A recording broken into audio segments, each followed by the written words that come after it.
Heinemann Higher, Chapter 6, Differentiation, Mixed Exercise, Success at the end. Question 5. Now there's 4 parts to this, will be too long for the one shot. In fact, this bit I want to spend some time elaborating on. Something about the wording here, a bit of inconsistency. Question 5 says, find the stationary points. Now points is graph talk. So if it was in the form of y equals a coordinate equation, that would be referring to graphs.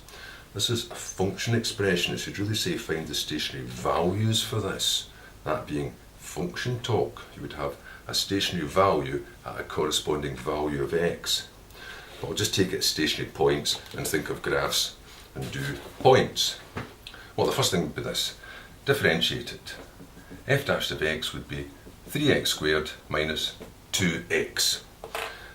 That being the gradient if we're thinking of graphs. Then the gradient would be 0 at any stationary points. So I know I've reached a stationary point if the derivative equals 0. Or rather, when the derivative equals 0. Which means that 3x squared minus 2x should equal 0. Now it's a case of factorising that expression. So x will come out, leaving 3x minus 2. Being factorised equal to 0, either that factor is responsible for it being 0, or this factor is, in which case 3x would equal 2, so x would equal 2 upon 3. So something happens there. Now since it said the stationary points, those are the x coordinates, I'd have to feed them back in to get the corresponding y coordinates, since it's talking about coordinates despite the fact it's got functional notation. You can also sort that just by saying y equals there. So if x is 0, that's an easy one. That means that y is equal to, nothing take away nothing is 0. So I've got the point 0, 0. Again, I wouldn't have done that if it was functional talk. I would have said x is 0 means that f of 0 equals, and then put that in to get 0. But I was talking about points, so we'll just keep it that way. That's what you'll find at the back in the form of the answers.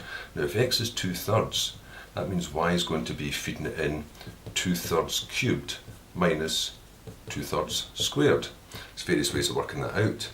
If it was in paper 1, you'd have to do it completely by yourself. If it's in paper 2, you could just use a calculator using the answer button. That's the easiest way to evaluate an expression. But let's say we just work out without it. Well, common factor there of 2/3 squared, which is 4/9. You could take that out. I've got 4/9, and that leaves a 2/3 take away a 1. And a 2/3 take away 1 is negative 1/3, so that's going to be negative 4/27. There's the other point. I've got 2/3 negative 4/27. Now those are the stationary points, but what are their natures? Now that depends on what happens before you reach this point. Were you going up, were you going down, and what happens when you leave it? Now strictly speaking, if I have these 2 points, this point at 0, 0, and this point here at 2/3, whatever it is, negative 4/27. If I have these 2 points, I want to know what's happening there. Is it a maximum turning point, a minimum turning point, some sort of point of inflection? What I should really do is stick in close and just find out what was happening a little bit before and a little bit after. So I'd make up a table, strictly speaking, that would have x at 0, and then just have something slightly before it and slightly after it. And the same with this one, I should have a separate table with x at 2/3 and have something slightly before it and slightly after it. In the general case, when I have to be wary about what's happening in the graph, because if I venture too far, I might fall down some sort of abyss. It could be a graph that's got various breaks and gaps in it. So that would be the proper technique. However, I know, and you should know, that all these graphs that are simple polynomials, like x squared terms, x cubed terms, and so on, all these graphs are smooth graphs without any breaks in it to trap the unwary. And since they are smooth curves, then I can do this instead to find their natures. I can simply say something happened when x was 0 and something happened when x was 2/3. And whatever happened before you reached 0 always happened. If it was going up, then it's always been going up if it's a smooth curve. And these polynomial ones will always be smooth curves, as long as there's no denominators or square roots and so on. And whatever happened when it leaves 0, it'll continue to do until it encounters another turning point. And the same when it leaves 2/3. So only got to consider these three parts. What happens before 0, what happens between, and what happens afterwards. You could do that one of two ways. Pick numbers before and after, like a half between, -1, 1. Feed them into this to get the sign. You could do that quite easily. Putting in -1 is going to give you a 3 and a plus, which is going to give you a positive altogether. Putting in a half's a little bit trickier, because that's going to be 3/4. Take away 1 though, so that's going to be negative. Putting in 1 is going to give you 3 minus 2, which is positive again. You can either do that picking values, which we just did there, or if it forms a nice factorisation, I don't even need values. So you may not have seen this before. That expression is identical to that expression. If I pick a value of x and put it into here, I'll get the same answer if I put it into here. So if I put these two factors down, the product of them will give me f dashed of x. And the handy thing about this is I don't need to do any calculations, because when x is 0, obviously the answer was 0 up there. So if I make x slightly less than 0, it must be negative. And if I make x more than 0, it must go positive. This term was 0 at 2/3. 3 times 2/3, that's 2. Take away 2, that's 0.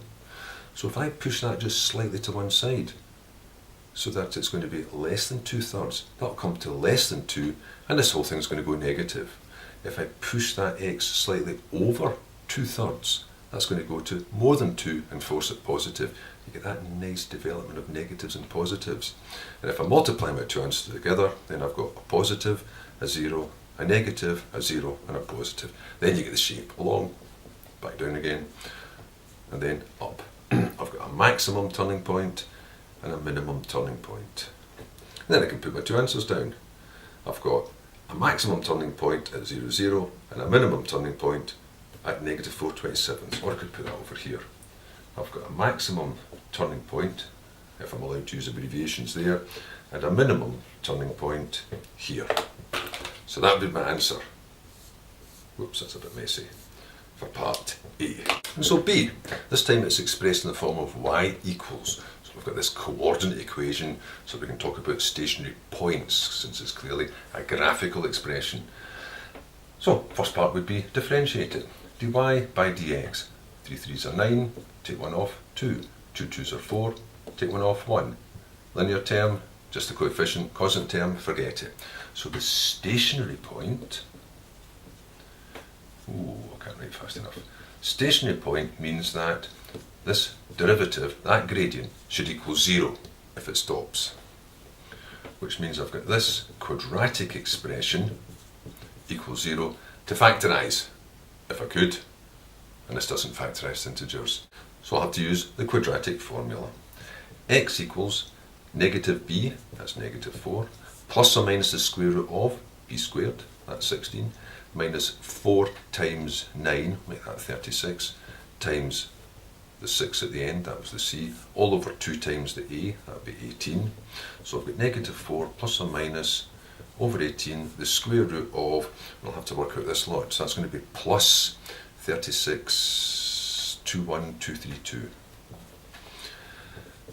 Which means I've got no recourse but to use my calculator. So -4 minus the square root divided by 18, -1.07, just taking it down rounded off, in which case, whilst I've got this complete answer stored in the answer memory, I can pop it back into this expression just by using answer. And if your calculator happens to have answer as a direct button and a cubed as a direct button, it's very quick. This doesn't though. So put in 3 answer cubed plus 2 answer squared minus 6 answer plus 7, which gives me 12.034, etc. So 12.03. So there's 1 point. -1.07, 12.03. That's one of the stationary points. Now do the other one. What happens when x equals -4? So do -4 plus the square root divided by 18. This time you get 0.62, just rounding it off, but the complete answer is stored in the answer memory. So at the same time now, I'll work out y simply by using that expression with the answer, so 3 answer cubed, etc. So once again, the 3 answer cubed plus 2 answer squared minus 6 answer plus 7. And you get 4.76. So the other point is 0.62, 4.76. A bit of a pest in this case because that expression didn't factorise. It also means when you come to do your nature table, but again, I know that this is a smooth function. So I don't need to consider those close neighbourhoods because nowhere will this graph have a break. So just a case of what happens at negative 1.07 and what happens at 0.62, and whatever happened before always happened before, and what happens between always happens between, and what happens after always happens after. There's no pitfalls in it. But I haven't got a factorisation of it, so I'll just have to do a direct calculation by choosing numbers. Well, between the two I can choose 0. After that, 1's a good number. Before that, negative 10 would probably do. Just putting that into this expression here. So if x is 0, I've got negative 6. So that's going to be negative. 0 at these 2 points. At 1, that's easy to work out as well. 9 and 4 is 13. The 6 can't cope with that. So that's going to be positive. At negative 10, that's 900. Minus 40. The rest of it can't overpower that big positive 900, so that's positive. So it looks like this. Up, along, down, along, up. The same as part A. No surprise, because it's a cubic graph. All these positive cubic graphs have that same shape of going like this. So what have I got there? So I've got a maximum turning point and I've got a minimum turning point. I'll surely put that down. I'll have to put it underneath this instead. It's a bit messy. So that one was a maximum turning point and this one was a minimum turning point. Unless, of course, you'd like to write all the words out in full, which you are freely at liberty to do. Right, that was 5 parts A and B.